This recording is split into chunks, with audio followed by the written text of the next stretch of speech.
acorns. We're going to be painting some acorns with some gouache. I've just done my fall trees, my fall leaves, so I still have the same palette. So I want to keep that. I have like a emerald green, ultramarine blue I mix together, and I add some sepia to it. So I've kind of like a green, brown, and a dark brown. So because acorns are all browns, I want to make sure that I have a few shades of brown so I can see the difference between at the top of the acorn and the bottom of the acorn. So I'm just flipping to my doodles so I can remember what I doodled.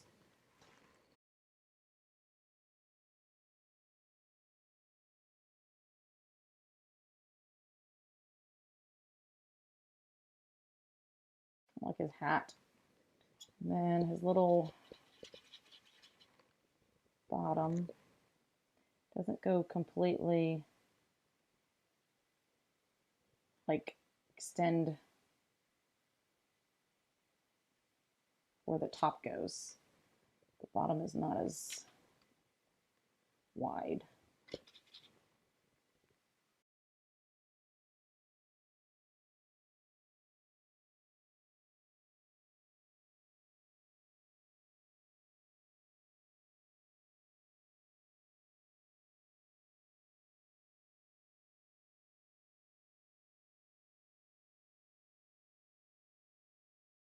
Top, let's see, I may add some white to lighten up that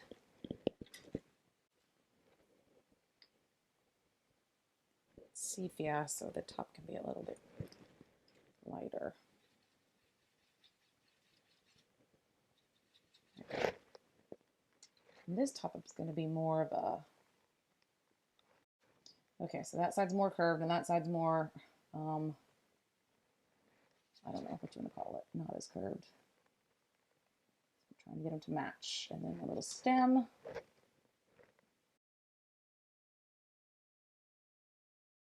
So obviously the acorn top has some kind of texture to it. So to emulate that implied texture is what it would be called, because I'm not really making it look like it or has that texture, but I'm going to use lines to copy it. So there's a few different ways I've done this. You could do crisscross lines, you could do a curly Q, you could do a bunch of U's. So I think this one I'm going to do the little U's. So I got to get a lighter shade of what is up there.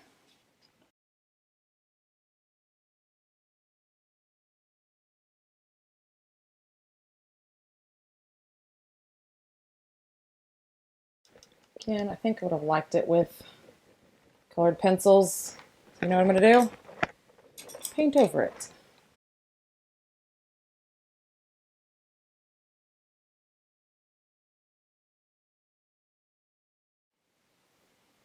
Okay. So I just went back over, added details, and fixed the details where I didn't have any more. Again, I'm going to let these two layers dry, and I'll add those details back with colored pencils. I just didn't like the way that the paint looked, so this has to dry.